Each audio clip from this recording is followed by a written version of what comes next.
Narrative ਕੀ ਹੋ ਰਿਹਾ ਕਿ ਸਰਕਾਰ ਨੇ ਜ਼ੁਲਮ ਕੀਤਾ, ਇੱਕ ਮਿਨਿਸਟਰ ਉਹ 'ਚ ਇਨਵੋਲਵ ਆ, ਉਹਦਾ ਮੁੰਡਾ ਇੱਕ ਇਨਵੋਲਵ ਹੈ। ਇਹ ਗੱਲ ਹੋਈ, ਇਹ ਜ਼ੁਲਮ ਹੈ, ਸ਼ਰੇਆਮ ਧੱਕਾ ਹੈ, ਇਹ ਹਿਟਲਰ ਸ਼ਾਹੀ ਹੈ ਵਗੈਰਾ ਵਗੈਰਾ। ਇਹ ਕ੍ਰੀਏਟ ਹੋਇਆ ਨੈਰੇਟਿਵ, ਉਹਦਾ ਕਾਊਂਟਰ ਨੈਰੇਟਿਵ ਰੈਡੀ ਹੋ ਰਿਹਾ ਕਿ ਦੇਖੋ ਜੀ ਇਹ ਕੀ ਕਰ ਰਹੇ ਨੇ। ਮਤਲਬ ਉਹ ਨੈਰੇਟਿਵ ਹੌਲੀ ਹੌਲੀ ਹਿੰਦੂ ਸਿੱਖ ਵਾਲੇ ਪਾਸੇ ਲਿਜਾਣ ਦੀ ਕੋਸ਼ਿਸ਼ ਹੈ। ਇਹ ਸਭ ਤੋਂ ਖਤਰਨਾਕ ਹੈ। ਇਹ ਹੈ ਅਸਲ ਜਿਹੜਾ ਕੀ ਕਹਿਣਾ ਚਾਹੀਦਾ ਜ਼ੁਲਮ ਜਾਂ ਕਤਲ। ਇਹ ਗੱਲ ਸੁਣ, ਕੋਈ ਇੱਕ ਬੱਚਾ ਹੈ, ਉਹਦੇ ਪਿਓ ਦੀ ਉਹਦੇ ਸਾਹਮਣੇ ਬੇਇੱਜ਼ਤੀ ਕੀਤੀ ਜਾਵੇ, ਉਹਦੀ ਦਾੜੀ ਖਿੱਚੀ ਜਾਵੇ, ਉਹਦੇ ਕੱਪੜੇ ਫਾੜੇ ਜਾਣ, ਉਹਦੇ ਥੱਪੜ ਮਾਰੇ ਜਾਣ, ਬੱਚਾ ਕੀ ਰਿਐਕਟ ਕਰੂਗਾ? ਜੇ ਉਹਦੇ ਹੱਥ 'ਚ ਹਥਿਆਰ ਹੋਊਗਾ ਤਾਂ ਕਿਵੇਂ ਰਿਐਕਟ ਕਰ ਜੂਗਾ? ਕੀ ਅਸੀਂ ਇਸ ਗੱਲ ਨੂੰ ਪੂਰੀ ਕੌਮ ਨਾਲ ਜੋੜ ਕੇ ਇਹਦੇ ਲਈ ਮੈਂ ਉਹਨਾਂ ਨੂੰ ਜ਼ਿਆਦਾ ਜ਼ਿੰਮੇਦਾਰ ਮੰਨਦਾ ਜਿਹੜੇ 7 ਸਾਲਾਂ ਦੇ ਇਹਦਾ ਰਿਜ਼ਲਟ ਨਹੀਂ ਕੱਢ ਪਾ ਰਹੇ। ਕਿਉਂ ਬੇਅਦਬੀ ਤੇ ਬੇਅਦਬੀ ਹੋਈ ਜਾ ਰਹੀ ਹੈ?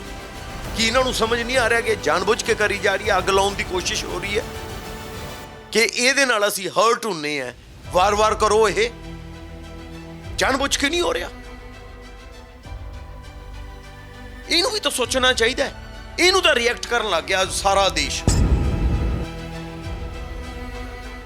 ਵੀ ਬਹੁਤ ਸਾਰੀ ਵਿਆਖਿਆਵਾਂ ਹੋ ਰਹੀਆਂ। ਇੱਕ ਵਿਆਖਿਆ ਇਹ ਬਹੁਤ ਜ਼ਿਆਦਾ ਆ ਰਹੀ ਹੈ ਵੀ ਏਜੰਸੀ ਦਾ ਕੰਮ ਹੋ ਸਕਦਾ ਹੈ ਡੀਰੇਲ ਕਰਨ ਵਾਸਤੇ ਮੋਰਚੇ ਨੂੰ, ਕਿ ਕਿਉਂਕਿ ਲਖਮੀਰਪੁਰ ਖੀਰੀ ਵਾਲੀ ਘਟਨਾ ਹੋਈ, ਉਹਦੇ ਨਾਲ ਕੇਂਦਰ ਸਰਕਾਰ ਤੇ ਬਹੁਤ ਬੜਾ ਝਟਕਾ ਲੱਗਿਆ, ਤੂ ਹੋਈ। ਤੇ ਉਸ ਤੋਂ ਬਾਅਦ ਇੱਕ ਵਿਆਖਿਆ, ਇੱਕ ਧੜਾ ਇਹ ਵੀ ਚਰਚਾਵਾਂ ਚੱਲ ਰਹੀਆਂ ਵੀ ਏਜੰਸੀਆਂ ਦਾ ਕੰਮ ਹੋ ਸਕਦਾ।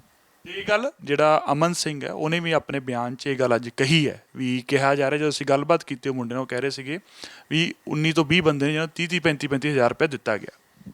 ਹੁਣ ਦੱਸੋ 30-30 ਹਜ਼ਾਰ ਦਿੱਤਾ ਗਿਆ ਹੈ, ਔਰ ਮੈਨੂੰ ਦੱਸੋ ਇਹ ਪਹਿਲਾਂ ਨਹੀਂ ਹੋ ਰਹੀਆਂ ਗੀਆਂ? ਇਹ ਉਹਨਾਂ ਹੀ ਲੋਕਾਂ ਤੋਂ ਕਰਾਈਆਂ ਜਾ ਰਹੀਆਂ ਜੋ ਇੱਥੇ ਹੀ ਰਹਿੰਦੇ ਨੇ। ਔਰ ਆਪਾਂ ਨਹੀਂ ਵੇਖਿਆ ਅਸਪਾਰੀ ਕਿਲਿੰਗ ਕੀ ਹੁੰਦੀ ਹੈ। ਜਿਹੜੇ ਬੰਦੇ ਗੋਲੀ ਮਾਰਦੇ ਨੇ ਆ ਕੇ, ਉਹਨਾਂ ਨੂੰ 10,000 20,000 ਮਿਲਿਆ ਹੁੰਦਾ। ਮੈਂ ਬੰਬੇ ਰਹਿੰਦਾ ਰਿਹਾ, ਉੱਥੇ ਵੀ ਇਹ ਹੁੰਦਾ, ਇੱਥੇ ਵੀ ਹੋ ਰਿਹਾ। ਲੇਕਿਨ ਪੈਸਾ ਕਿਤੋਂ ਹੋਰ ਸ਼ੁਰੂ ਹੁੰਦਾ। ਉਹ ਤਾਂ ਵਿਚਾਰੇ ਨਸ਼ਿਆਂ ਦੀ ਘਾਟਵਾਦ 'ਚ ਕੰਮ ਕਰ ਜਾਂਦੇ ਨੇ। ਔਰ ਆਹ ਬੰਦਾ ਵੀ ਨਸ਼ੇੜੀ ਸੀ। ਨਸ਼ੇ ਦੀ ਘਾਟਵਾਦ 'ਚ ਬੰਦਾ ਕੀ ਕੁਛ ਕਰ ਜਾਂਦਾ ਹੈ ਇਹ ਆਪਾਂ ਨੂੰ ਪਤਾ ਹੈ। ਇਹ ਸਾਰੇ ਪੰਜਾਬ ਵਾਲਿਆਂ ਨੂੰ ਵੀ, ਸਾਰੇ ਦੇਸ਼ ਵਾਲਿਆਂ ਨੂੰ ਵੀ ਪਤਾ ਹੈ। ਅਤੇ ਜੇ ਐਂ ਹੋ ਰਿਹਾ ਹੈ ਤਾਂ ਇਹਦਾ ਮਤਲਬ ਇਹਦੀ ਕੜੀ ਕਿਤੇ ਨਾ ਕਿਤੇ ਸਾਜ਼ਿਸ਼ ਤਾਂ ਹੈ। ਅਤੇ ਸਾਜ਼ਿਸ਼ ਦਾ ਫਾਇਦਾ ਕਿਹਨੂੰ ਹੁੰਦਾ ਹੈ? ਸਮਝੋ ਉਹ ਦੋਸ਼ੀ ਹੈ। ਜੇ ਇਹ ਇੱਕ, ਜਿਵੇਂ ਤੁਸੀਂ ਹੁਣੇ ਕਿਹਾ ਲਖੀਮਪੁਰ ਵਾਲੀ ਘਟਨਾ, ਇੱਕ ਕਾਊਂਟਰ ਨੈਰੇਟਿਵ ਕ੍ਰੀਏਟ ਕਰਨ ਦੀ ਕੋਸ਼ਿਸ਼। ਨੈਰੇਟਿਵ ਕੀ ਹੋ ਰਿਹਾ ਹੈ ਕਿ ਸਰਕਾਰ ਨੇ ਜ਼ੁਲਮ ਕੀਤਾ, ਇੱਕ ਮਿਨਿਸਟਰ ਉਹ 'ਚ ਇਨਵੋਲਵ ਆ, ਉਹਦਾ ਮੁੰਡਾ ਇੱਕ ਇਨਵੋਲਵ ਹੈ। ਇਹ ਗੱਲ ਹੋਈ, ਇਹ ਜ਼ੁਲਮ ਹੈ, ਸ਼ਰੇਆਮ ਧੱਕਾ ਹੈ, ਇਹ ਹਿਟਲਰ ਸ਼ਾਹੀ ਹੈ ਵਗੈਰਾ ਵਗੈਰਾ। ਇਹ ਕ੍ਰੀਏਟ ਹੋਇਆ ਨੈਰੇਟਿਵ, ਉਹਦਾ ਕਾਊਂਟਰ ਨੈਰੇਟਿਵ ਰੈਡੀ ਹੋ ਰਿਹਾ ਕਿ ਦੇਖੋ ਜੀ ਇਹ ਕੀ ਕਰ ਰਹੇ ਨੇ। ਮਤਲਬ ਉਹ ਨੈਰੇਟਿਵ ਹੌਲੀ ਹੌਲੀ ਹਿੰਦੂ ਸਿੱਖ ਵਾਲੇ ਪਾਸੇ ਲਿਜਾਣ ਦੀ ਕੋਸ਼ਿਸ਼ ਹੈ। ਆਪਾਂ ਇਸ ਦੇਸ਼ 'ਚ ਵੇਖ ਚੁੱਕੇ ਹਾਂ, ਬੜੇ ਇਲੈਕਸ਼ਨਾਂ ਨੂੰ ਵੇਖ ਚੁੱਕੇ ਹਾਂ ਕਿ ਹਮੇਸ਼ਾ ਕਿਸੇ ਨਾ ਕਿਸੇ ਇਲੈਕਸ਼ਨ ਤੋਂ ਪਹਿਲਾਂ ਇਹੋ ਜਿਹੇ ਨੈਰੇਟਿਵ ਘੜ ਲਏ ਜਾਂਦੇ ਨੇ, ਅਮਲ 'ਚ ਲਿਆ ਦਿੱਤੇ ਜਾਂਦੇ ਨੇ ਕਿ ਇਹ ਨਹੀਂ ਹੋ ਸਕਦਾ। ਇਹ ਸਭ ਤੋਂ ਖਤਰਨਾਕ ਹੈ। ਇਹ ਹੈ ਅਸਲ ਜਿਹੜਾ ਕੀ ਕਹਿਣਾ ਚਾਹੀਦਾ ਜ਼ੁਲਮ ਜਾਂ ਕਤਲ। ਔਰ ਇਹ ਸਮੂਹਿਕ ਕਤਲ ਕਹੂੰਗਾ ਮੈਂ ਇਹਨੂੰ, ਇਸ ਸੋਚ ਨਾਲ ਜੋ ਹੋ ਰਿਹਾ ਕਿ ਪੋਲੀਟੀਕਲ ਫਾਇਦਾ ਲੈਣਾ ਹੈ ਤਾਂ ਇੱਕ ਇਹੋ ਜਿਹੀ ਚੀਜ਼ ਕਰੋ। ਦੇਖੋ ਮੈਂ ਤੁਹਾਨੂੰ ਦੱਸਾਂ, ਇਹਦੀ ਮਾੜੀ ਜਿਹੀ ਗਹਿਰਾਈ 'ਚ ਜਾਓ। ਜਿਨ੍ਹਾਂ ਨੂੰ ਵੀ ਨਿਹੰਗ ਸਿੰਘਾਂ ਦਾ ਵੇ ਆਫ ਲਾਈਫ ਪਤਾ ਹੈ, ਜਿਹੜਾ ਕਿ ਸਾਰੇ ਦੇਸ਼ ਨੂੰ ਪਤਾ ਹੈ ਤਕਰੀਬਨ, ਔਰ ਜੋ ਸਾਜ਼ਿਸ਼ ਕਰਤਾ ਹੁੰਦੀ ਹੈ ਉਹਨਾਂ ਨੇ ਤਾਂ ਡਿਟੇਲ 'ਚ ਪਤਾ ਲਾਇਆ ਹੁੰਦਾ, ਉਹਨਾਂ ਨੂੰ ਪਤਾ ਹੈ ਕਿ ਨਿਹੰਗ ਸਿੰਘ ਇਸ ਗੱਲ 'ਤੇ ਰਿਐਕਟ ਕਰਨਗੇ। ਦੇਖੋ ਰਿਐਕਟ ਤੁਸੀਂ ਵੀ ਕਰੋਗੇ, ਮੈਂ ਵੀ ਐਂ ਕਰੂੰਗਾ, ਪਰ ਅਸੀਂ ਹੋ ਸਕਦਾ ਸ਼ਾਇਦ ਵੈਸੇ ਕੁੱਟਮਾਰ ਕਰਕੇ ਉਹਨੂੰ ਹਵਾਲੇ ਕਰ ਦਿੰਦੇ। ਨਿਹੰਗਾਂ ਨੇ ਉਹਦਾ ਜਦੋਂ ਵਾਰ ਕੀਤਾ, ਗਲਾ ਤਾਂ ਨਹੀਂ ਵੱਢਿਆ ਸੀ, ਹੱਥ ਵੱਢਿਆ ਸੀ ਨਾ, ਤਲਵਾਰ ਮਾਰੀ, ਹੱਥ ਵੱਢਿਆ ਗਿਆ, ਖੂਨ ਹੋਇਆ, ਨਾਲ ਕੀ ਕਹਿੰਦੇ ਨੇ ਜੋ ਵੀ ਉਹਦੀ ਮੌਤ ਹੋ ਗਈ। ਤਾਂ ਨਿਹੰਗ ਕਿਵੇਂ ਰਿਐਕਟ ਕਰਨਗੇ ਇਹਦਾ ਉਹ ਸਾਜ਼ਿਸ਼ ਕਰਨ ਵਾਲਿਆਂ ਨੂੰ ਪੱਕਾ ਪਤਾ ਸੀ। ਤਾਂ ਹੀ ਉਹ ਬੰਦਾ ਆ ਕੇ ਇੰਨੇ ਦਿਨਾਂ ਦਾ ਉਹਨਾਂ ਦੇ ਵਿੱਚ ਰਹਿ ਰਿਹਾ ਸੀ। ਇਹ ਬੇਅਦਬੀਆਂ ਪਹਿਲਾਂ ਵੀ ਹੋਈਆਂ, ਬੇਅਦਬੀ ਹੁੰਦੀ ਸੀ, ਬੰਦੇ ਫੜੇ ਜਾਂਦੇ ਸੀ, ਉਹਨਾਂ ਨੂੰ ਜੋ ਸਜ਼ਾ ਮਿਲ ਰਹੀ ਹੋਊਗੀ। ਪਹਿਲੀਆਂ ਨਹੀਂ, ਹੁਣ ਜਿਹੜੀਆਂ ਰੀਸੈਂਟ ਹੋ ਰਹੀਆਂ ਸੀ। ਉਹ ਇੱਕ ਬੰਦਾ ਸੀ ਹੁਣੇ ਜੇ ਸੰਗਰੂਰ ਵਾਲ ਥੜਾ ਸਾਹਿਬ 'ਤੇ ਵੀ ਚੜ੍ਹਿਆ ਸੀ, ਮਤਲਬ ਉਹ ਫੜਿਆ ਗਿਆ ਬਾਅਦ 'ਚ, ਉਹ ਜੇਲ੍ਹ 'ਚ ਹੈ ਨਾ ਜੀ। ਉਹ ਉਹਨਾਂ ਨੂੰ ਲੱਗਿਆ ਨਹੀਂ ਇਹਦੇ ਨਾਲ ਗੱਲ ਨਹੀਂ ਬਣੀ, ਤਾਂ ਫਿਰ ਇਹੋ ਜਿਹਾ ਕੁਕਰਮ ਕਰਨ ਦੀ ਕੋਸ਼ਿਸ਼ ਹੋਈ ਹੈ। ਜੀ ਨਾ ਤੁਹਾਡੇ ਲਈ ਮਤਲਬ ਦੀ ਨੂੰ ਅਸੀਂ, ਸਾਡੇ ਲਈ ਉਹ ਪਿਤਾ ਹੈ, ਸਾਡੇ ਲਈ ਉਹ ਸਦੀਵੀ ਗੁਰੂ ਹੈ। ਅਸੀਂ ਉਹ ਸਾਰੇ ਮਾਰਗਦਰਸ਼ਨ ਸਾਰਾ ਕੁਝ ਉਹਨਾਂ ਤੋਂ ਲਿਆ ਜਾਂਦਾ ਹੈ। ਚਲੋ ਸਰਬਲੋ ਸੀ, ਸ਼੍ਰੀ ਗੁਰੂ ਗ੍ਰੰਥ ਸਾਹਿਬ ਨਹੀਂ ਸੀ, ਸਰਬਲੋ ਗ੍ਰੰਥ ਸੀ, ਜਿਹ 'ਚ ਸਾਡੀਆਂ ਸਾਖੀਆਂ, ਜਿਹੜਾ ਉਹ ਜਦੋਂ ਇੱਜ਼ਤ ਉਵੇਂ ਦਿੱਤੀ ਜਾਂਦੀ ਹੈ।